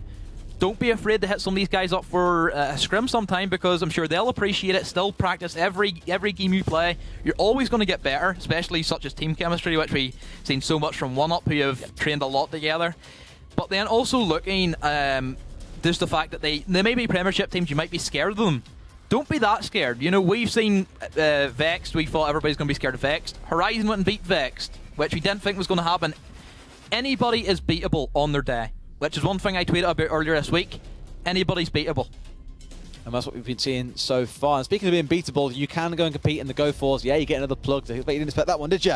So you've signed up for the UK Go4s from the 6th of February. They're kicking off on PS4 and Xbox. Yes, they are inclusive. Everyone can get involved. Head over to esl.pm. In fact, the URL is on your screen, so I won't read it out too much. go for R6 UK. It's like a weird passcode that you have to go for. Get involved in that and you can start playing in some of these competitions yourselves. To be honest with you, I was a dirty casual a few years ago as well. It's great fun to get involved in these level of competitions, so don't be afraid to grab a few friends and just give it a go. We got royally screwed over back. I think actually it was a beta tournament that got ran, one of the initial kind of tournaments, and we got rolled by some German team. It was horrible, but we had such a good laugh doing it as well that it kind of kept us playing. And that was in Rainbow Six back in the day. I always look back to my time in competitive play. The sheer adrenaline hype you get, especially beautiful. I'm sure some of you guys know whenever you clutch up a 1v4 or a 1v5, good. The adrenaline sinks into you. Whenever I clutch up, I just scream. I just scream, you know, the same way that you look at some of the Pro League teams such as Evil Genius and Outre Canadian, you hear some of the talkbacks whenever their teams are talking to each other. He is mental whenever he clutches up, and that's why I love esports. It's just the whole entire hype factor, and most stages whenever I'm casting it, I always try and get a bit of hype in towards that. Speaking of hype, we'll get some hype in going into this hopefully last time that we'll be loading into this final best of 3 in overtime to determine who takes away the second map. Again, if you are just joining us at this crazy hour, Radix are currently 1-0 up. 1nfamy down with nothing. This is their opportunity to at least take 1 point away from this. Otherwise, they find themselves in a very difficult position going into week 3. So this is interesting. We're going to see the Vigil being picked up. Actually, I think is that wrong? The two teams switched around. Question? Yeah, well, I think 1nfamy, it should be on the other side. Yeah, they'll rotate it round. But anyway, 1nfamy are going to be picking that Vigil once again. It is going to be Naif playing that, as we always have seen him do, religiously, of course. No Ayla once again, no Smoke once again. It seems to be the same strat they're setting up this time. Last time, Radix were able to counter-strat that and pick that apart. I'm surprised why they're not changing up something again to keep it fresh and keep it new, so Radix just can't do the same thing over and over again. So it is starting to be a bit worried for me anyway. Naif seems to be playing that more aggressive role like we did see him play the first week, and he was very easily counterable. This time it is going to work for him as Fabia just tries to run in. Sloppy play from Fabia. Maybe he's getting carried away saying, oh, I've got the most kills this game, I can just push in and do it one. But Naif says no to him. Gotta be wary of that Vigil. We've seen it quite a couple of times. Of course, you can't drone him out. You're aware of his rough area. But if you go charging in like that, especially into these more aggressive stairs, and like you say, normally you won't sit there because as soon as you get droned out, you're in deep trouble. That's where Vigil is able to stay. It's just like how Mirror is effective being able to reinforce things. At least with the Vigil, it's all about where you can choose to roam. So we do see some more aggression this time coming out from 1nfamy. Maybe they changed up their playstyle. Maybe they wanted to want Radix to say these guys are just going to sit back, as we already have seen them do. Let's just now just split them through office and just play aggressive like we have done previously. Now 1nfamy have switched the flip. Flipped the switch, I say. Sorry, I got that switched. And then they have now brought out a little bit more aggression from the Jaeger and also the Vigil. And they have now the 2-man advantage leading in towards this final half of the round. Scratch the itch or itch the scratch? Indeed. Take your pick. It's a question. Scratch the itch. Yeah, that's right. You're right with that one. Look, it's late, all right? Production looking at us all like we're a bunch of weirdos. Look, we're all strange in here now. It's now officially 1 past midnight, which means we can say weird things and get away with it on broadcast. One thing that they can also get away with, though, is Radix getting that return kill down onto Nath. And 1nfamy are in a pretty good spirits against Radix here in the first round of this best of 3 to determine who takes this map. So it is looking pretty difficult now for Radix in this situation. Twitch chat is no different. Only the 2 hard reinforcement operators are going to be chosen this time. As no aggressive players, no Ash up for them, no Buck. Again, Pac could flip the switch and start playing aggressive with this Savannah, as we have talked about. She has a free speed, has really good guns. One of my favourite operators to play. Oh, Ian, Drake is now starting to shine as possibly one of the MVPs that we were talking about. As he's going to get another one. Big play from Drake, and finally, a big play in this series. Yeah, on to Pat as well, who's been one of the standout performers so far for Radix. But with that nice 3K towards the end, Drake at least takes that first point for them. So 1nfamy are far from out of this yet. 4 kills for him in that round. Very impressive Big way plays. to have. It clearly is one of the breaks. So guys, I'm just going to stretch off a little bit here. When I come back, I'm going to clean up house, and that's exactly what he did with those 4 kills. Now, of course, if they win this round, then they take the map at least, and they take a 1-1. Wouldn't be a bad result. Probably disappointed with themselves that they can't take it as a 2-0, but you'd argue exactly the same from Radix. So Radix do have the castle and mirror strats, so this does tell me straight away that they are going to try and hold this security room. I believe we did see them do it last week. To some good advantage, I think it worked once for them. I believe it did anyway. But if Infamy do want to choose to go for this office push, then they might have a bit of trouble, as the security room isn't a big factor in actually pushing the office, of course. If it is going to be a box push that possibly Infamy might go for, which it doesn't seem to be, as no Thermite is going to be chosen, Hibana only once again, then this security room would be a good strategy, of course. But still, just knowing that there's going to be basically another bomb site, we'll say, for defenders to try and hunker down, and with these mirror windows and reinforcements, it's going to make things, it's just going to sit in the back of the head knowing that there's going to be more rumours they could possibly go for these late rotates, may it be down drop patches or what have you, you know. So and also look at Infamy, they have a Sophia once again, like we have seen played later earlier on this evening, who didn't really do that much. What's your thoughts still on Sophia after seeing her played earlier this evening? I think like what she brings isn't like huge, nothing again that you wouldn't get with another operator, nothing really kind of stand out huge in terms of quality, but we do see her getting picked in things again. We saw her quite a bit during the 6 Invitational qualifiers earlier this month. So the pros and other players are starting to see value in her, I think. It's the same with Vigil and Dokkaebi, right? It takes a bit of time to understand it. In her case, it took a little bit longer maybe than you'd anticipate. Ella, of course, immediately her value was identified from the off. Mira and Hibana. Yeah, and then just for Sophia, it just took a bit of time, I think. And that's all it is. The game will always be evolving and changing. Again, in many other esports, it can take months before they realise how strong something is, because one person plays it and goes, whoa, this is actually really dumb. Yeah. It feels probably the same case here, if nothing else. I would say that my three best DLC operators that have affected the meta so much would be Hibana, Mira and Ayla, just because you think about Hibana is a must pick now. She's so good, she has free speed, she's great guns, like we talked about the X-Kairos pellets. There's another hard breach into some of the bomb sites. Ayla has always been overpowered since release, of course. Let's not also forget, Ayla used to have 4 offer Ayla mines, which was outrageous. And again, the gun had no recall before she did get a tad nerf as well. And then, of course, Mira speaks for herself, as I'm sure everybody knows how much I love her. She has made bomb sites that weren't defendable, defend them. I told you she might have, mate. I told you this early on at the start of the night. She'll go to. The go-to for Infamy, potentially, to try and win this one out if they can. Again, at that point, we've gone through over half the round, and no one has yet. Someone has yet to die. It's like, okay, come on. Someone has yet to die. However, Nate will go down to Pat. Return to his old ways of bringing him down. However, Drake still stands. He was the little MVP of last round. Can he do it all over again? Oh. No, he will not. Oh, no. Because Pat has taken out 2 of their old top fraggers. Quake is also going to pick up a kill on the farm. Smitch does get a trade out on the Melons, and Pony gets a kill on the Prem, so it does fall down on the Smitch, who is also going to get finished off by Pony. And Radix are going to sweep house and does take this into the 11th round, as it is going to be going 5-all. Well, here we go, the decider. Who wins, who loses, who goes home with the map win, who does not? Who gets 3 points, who gets 6 points? Yes, that is the big question. One way to find that is, of course, by playing it out.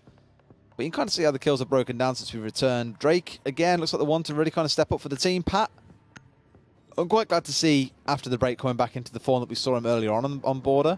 I think he had quite a few rounds in the middle, but after that, definitely kind of woke up a little bit, and I'm glad to see he's going to continue that over post-pause. What makes it interesting is neither teams really kind of fell flat. Both of them are taking a round each at this point now. If we continue on the current trend that we've seen, where generally, the team that are on the attack seem to win, then this should be Infamy's round to go for. Defenders win. It all depends the way that the defense does set up. Because previously we've seen Radix take full advantage that it is going to be a ventilation room and workshop, which you wouldn't say Infamy are the strongest on. I definitely like the Pulse pick, of course, as Pulse gives so much intel in towards that fountain area. Of course, I believe it was in the Enix match against Infamy where we seen Pranksty playing that Pulse, and he put in a big shift, as he was also able to get kills not just with his own C4, but also give call-outs to Mac on the mirror with his own C4, and it did work a charm against Infamy. Possibly Infamy might be taking a couple of tips from Enix, as I know they are scrim partners sometimes. Again, in the past, I know they're scrim partners. And also looking at, they've teamed with each other as well. No Forms, he was a big part of Enix and their PC team for quite some time, and I believe he still does play with them on PC.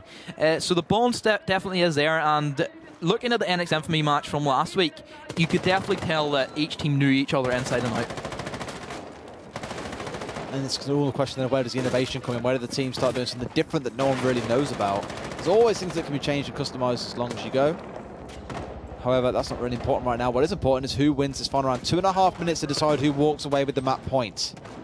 That pulse could be the difference. It was earlier on today. It could be the difference again right now. Seems to be this office take once again coming in from them. Eastairs, I believe we've seen them do it against Xenos as well. Once again, that's going to be him outside in the balcony. It's not going to be him inside, but Pony walks into the C4 trap. And Naif has gave his team a big advantage going into this round. That's going to be Buck off the board, a crucial operator for this particular bomb site. Big whoops. Can't take the upstairs now at the very least, but you can at least try and force all of these roamers to drop back downstairs. That is going to be the objective for Radix for now. And they're going to be feeling hurt by not having that option, because we've seen how often tonight that vertical attack has been such a huge determining factor in terms of defending bombs, preventing plants, everything. And it feels like both teams, at least in this situation, it's going to be favouring Infamy for the most part until, of course, Drake gets traded back out. And he's the one who's been shining for them since the pause resumed. So, can Radix make use of that? Pat is very low, but at least he's going to get the charge off to be able to break open one of these. And otherwise, they're going to try and open things up the good old-fashioned way, just by blowing it up with some of the bullets. We still do have two roamers upstairs. It's going to be Jaeger and Bandit. Naif and Fums downstairs. I believe that Naif can give that intel to Fums and possibly go for the C4 as well. If Smitch does decide to shoot down that door leading into security, he could go for a quick rotate and then possibly get the flank onto Radix. But a minute to go. They have no way of destroying any off the floor. All they really can do is try and pressure this this drop hatch over that A bomb site. But still, with these roamers upstairs, is always going to be a worry. Melons does get the kill on the Smitch, who I believe did try and go for rotate, as it is going to be all left to Jaeger to try and defend as much as he can and waste a lot of time, as we are going to see the shots fire. And it's going to be Fabia almost getting his head taken off, and then Quake is going to finish off Prem, as it is now going to go Radix in favour. But 30 seconds on the clock, and actually still plenty of time for Radix against Infamy. In a 4v2, can Infamy hold out is, of course, the big question. With 2 left over, Nate still has hold of that cardiac sensor, of course, so can always keep an eye out at least. No C4s, can't blow anyone up, but at least knows where they're coming from if the time comes to it. With only 15 seconds to go, they've got to make their move soon, and I'm pretty sure Infamy will be keeping a very close eye on those drop hatches. However, they're already all downstairs. Gets the one spray down. Can he get the remaining members who are running through now? Misses out on the one just to the left. Will he get sprayed down? He's going to try and go for the flank. 3 versus 1. Is the diffuser going to go down? He doesn't see him. He does get one. Is he going to get the other? He just misses. Pistol's going to come out. He still misses the shots. And this is where we are going to see Radix take the map and take the series 2-0, and they're going to walk away with 6 points, and Infamy gets none. Well, just like in the first week, we've had 2 1-1s and 2 0-2s. So big condolences to Infamy there. They were the fan favourite with 63% of the vote, and Radix at 37%. You would have imagined this would have at least maybe have gone to 1-on-1.